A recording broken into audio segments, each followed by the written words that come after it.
Hello YouTube friends, and welcome to Grow Money Seeds, a channel about building wealth and managing your money. So, you've spent hours researching various stocks and done your homework, and you're now ready to pull the trigger and buy some shares for the first time. But you're slightly nervous, and there's this little voice in your head saying, is this the right time to be getting into the market? Are you sure you should be buying shares of this company?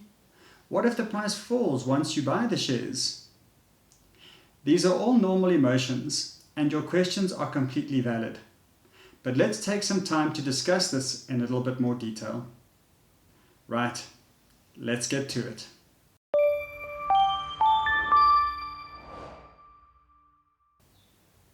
So, let's tackle the first question. How do you know when you should be getting into the market? The answer to that question is very simple. You don't, and nor does anyone else, not even those so-called professionals.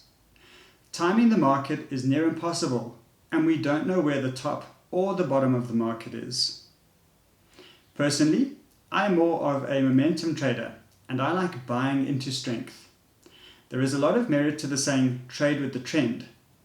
This basically means that if the overall market is bullish, or in other words, if the market is trending higher, then this is when I prefer opening new long positions. If the overall market is bearish, or in other words, trending down, I would prefer waiting for it to settle and then start going up again. The reason I like to trade with the trend of the overall market is that when the market moves up, this generally drags 80% of the stocks along with it. This increases chances of individual stocks going up too. This trend also applies to a market that's moving down. We can see this by looking at the recent sell-off during the coronavirus pandemic. If we look at the SPY, which is an ETF that tracks the overall market, we can see that from the end of February 2020 to the end of March 2020, the overall market sold off.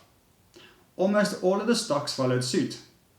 Let's look to see what happened to the powerhouse stocks of the market during the same time period. Facebook, Apple, Amazon, Netflix, and Google all had pullbacks during this period. Then they all recovered when the overall market started trending up again. So, how do you know what the trend of the market is? Various technical indicators, like moving averages, are normally used to determine trends. I will cover technical indicators in another video, but a website called Barchart.com does most of this for us. I will leave a link in the description below for this website. If I go to Barchart.com and enter the symbol SPY, this will give me a technical opinion. Anything over an 80% buy rating would indicate that the overall market is bullish or trending higher, and I would be more inclined to go long or buy positions. If you are new to the world of investing, then remember that diversification is key, and it is strongly not recommended that you only buy one or two stocks. Also, only buy solid blue chip companies that are fundamentally sound and have good future growth potential. The easiest way to diversify your portfolio is to buy an exchange-traded fund or ETF. An ETF is made up of a basket of stocks, and buying an ETF is like buying shares in many different companies. If I had $100,000 to invest, an idea might be to allocate 80% of this towards ETFs and 20% towards stocks.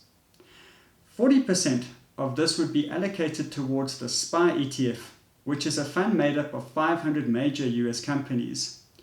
As mentioned earlier, the SPY is a good way to track the overall market, and over the past 10 years has had an average annual return of 13.84%. The other 40% would be allocated towards the QQQ ETF, which is heavily weighted towards technology companies. Over the past 10 years, this has had an average annual return of 20.45%. I believe technology stocks are the way forward, as we live in a world that is driven by technology.